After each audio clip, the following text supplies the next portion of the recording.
आप सभी दर्शकों को मेरा नमस्कार। दोस्तों, इस वीडियो के अंदर मैं Madhya Pradesh assistant professor vacancy से जुड़ी हुई दो महत्वपूर्ण अपडेट लेकर आया हूं। आप वीडियो पूरा देखिएगा। पहली जो अपडेट है वो असिस्टेंट प्रोफेसर के वॉक इन इंटरव्यू से जुड़ी हुई है और दूसरी जो अपडेट है वो मध्य प्रदेश के शासकीय महाविद्यालयों में गेस्ट फैकल्टी की नियुक्ति से जुड़ी हुई है। शुरुआत करते हैं पहली अपडेट से। ये आप देखिए, school of architecture Rajiv Gandhi Proudyogiki Vishwavidyalaya Bhopal, इसके द्वारा walk in interview for guest faculty, इसके लिए ये सूचना जो है वो जारी की गई है।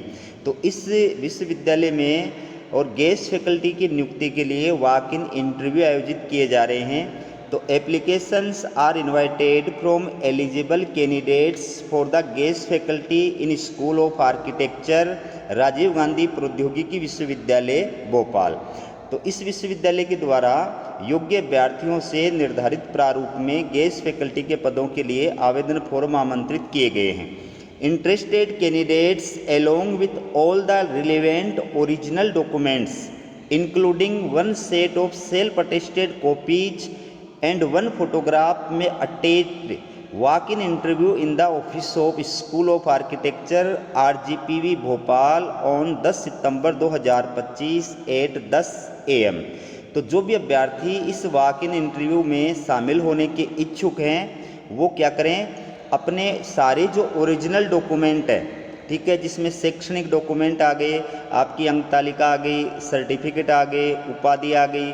इसके अलावा अगर आपके पास में टीचिंग एक्सपीरियंस है तो एक्सपीरियंस सर्टिफिकेट आ गए। अगर आप मध्य प्रदेश राज्य के आरक्षित कैटेगरी के अभ्यर्थी हैं तो सक्षम अधिकारी के द्वारा जारी किया गया जाति प्रमाण पत्र आ गया। अगर आप पीएचडी क्वालिफाइड हैं तो आपके रिसर्च पेपर जो है वो आ गए, और आपको किसी भी प्रकार का अवार्ड वगैरह मिला हुआ है तो वो सर्टिफिकेट आ गया।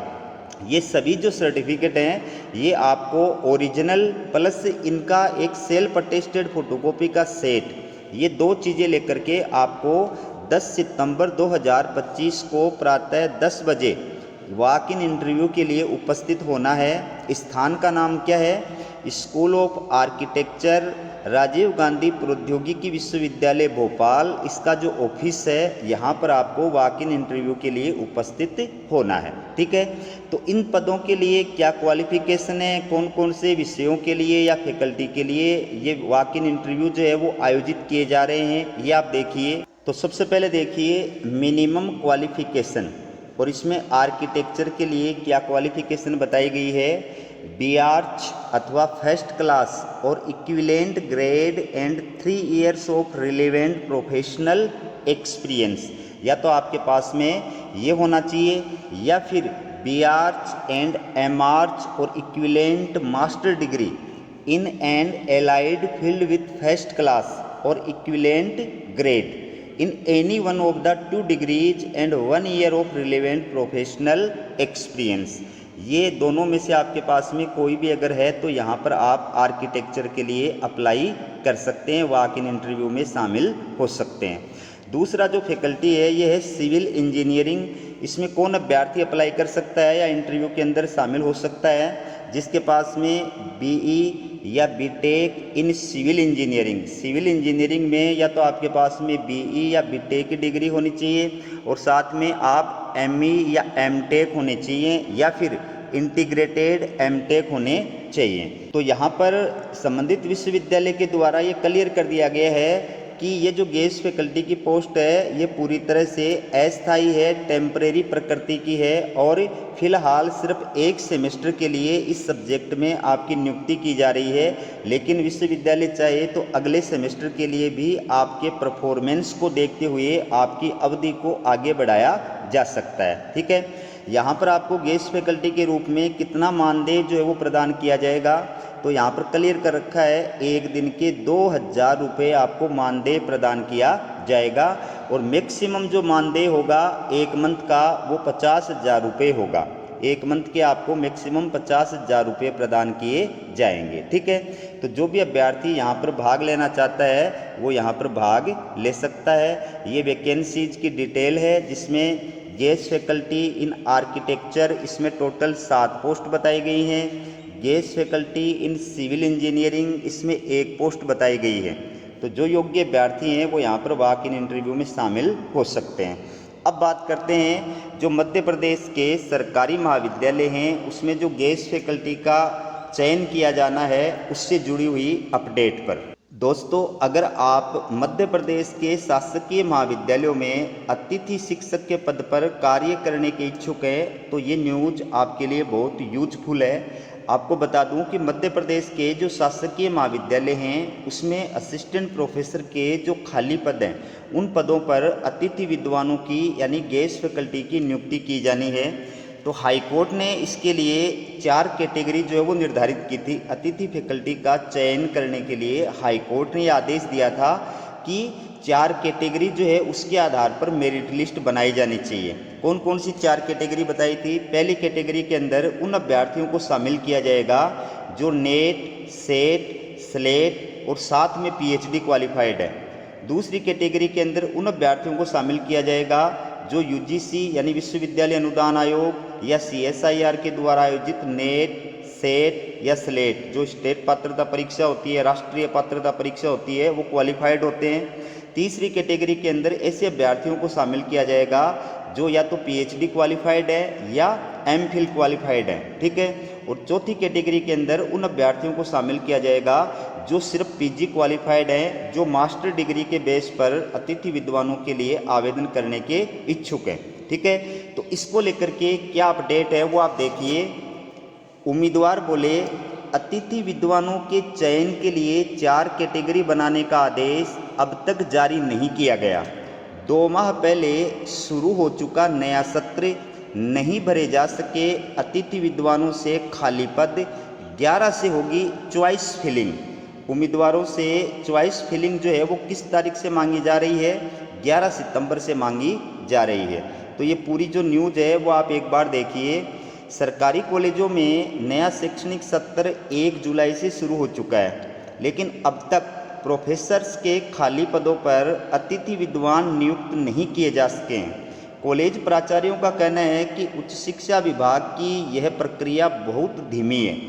उधर उम्मीदवारों का भी आरोप है या उम्मीदवार भी आरोप लगा रहे हैं कि अतिथि विद्वानों के चयन के लिए 4 कैटेगरी बनाने का आदेश अब तक जारी नहीं किया गया है, जबकि हाई कोर्ट ने इन कैटेगरी के तहत मेरिट बनाने को कहा है, जिसमें पहली श्रेणी में नेट, सेट सहित पीएचडी, दूसरी में नेट, सेट या स्लेट, तीसरी में पीएचडी और एमफिल और चौथी के अंदर पीजी है।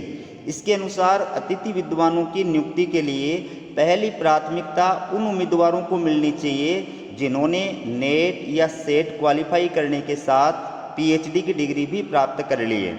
उम्मीदवारों का कहना है कि इस प्रक्रिया को अपनाने के लिए विभाग ने कोई निर्देश जारी नहीं किया है।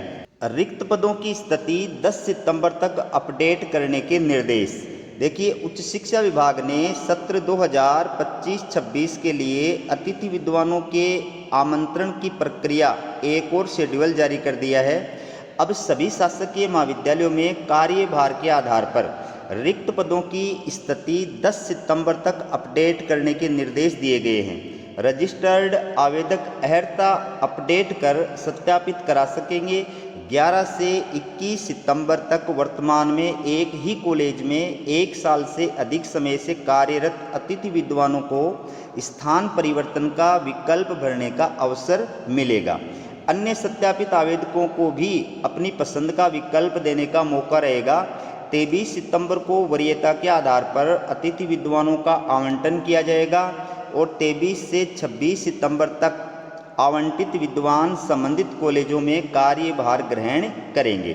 27 सितंबर तक महाविद्यालयों को उनकी ज्वाइनिंग पोर्टल पर दर्ज करना अनिवार्य होगा। तो ये पूरा शेड्यूल जो है वो बताया गया है। इन्हें दोबारा सत्यापन कराने की ज़रूरत नहीं।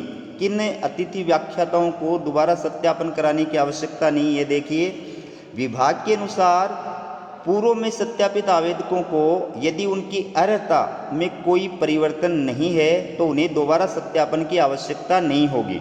विभाग ने सभी कॉलेजों से तय समय सीमा का कड़ाई से पालन करने के निर्देश दिए हैं। प्रदेश भर के 500 से ज़्यादा सरकारी कॉलेजों में करीब 8,577 पद खाली हैं।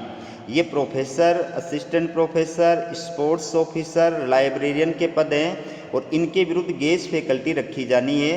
ठीक है, तो इस पूरी न्यूज़ के ऊपर भास्कर एक्सपर्ट जो हैं doctor Vibha Shukla, retired principal, इनका क्या कहना है देखिए। कॉलेजों का शैक्षणिक माहौल लगातार गिरावट की ओर है, विशेषकर दूरस्थ क्षेत्रों में स्थिति और भी गंभीर है। ऐसे में शासन की संवेदनशीलता अनिवार्य हो जाती है। वर्तमान समय में जब अधिकांश व्यवस्थाएं ऑनलाइन हो चुकी है तो सत्र शुरू होने से पहले ही गेस्ट फैकल्टी के चयन की प्रक्रिया पूरी की जानी चाहिए थी, भले ही उन्हें कार्यभार ग्रहण कराना सत्रारंभ के समय हो। आज सभी आवश्यक जानकारी ऑनलाइन उपलब्ध है और इसके लिए सरकार करोड़ों रुपए खर्च करती है। विभाग के पास प्रत्येक कॉलेज की जानकारी पहले से दर्ज है।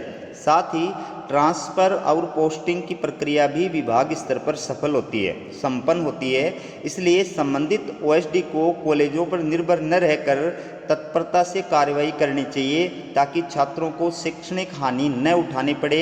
साथ ही शासन के लिए आवश्यक है कि वह हाईकोर्ट के निर्देशों का पालन करते हुए चयन प्रक्रिया को लेकर स्पष्ट दिशा निर्देश जारी करें। तो ये मध्य प्रदेश में शासकीय महाविद्यालयों में गेस्ट फैकल्टी की नियुक्ति से जुड़ी अपडेट थी।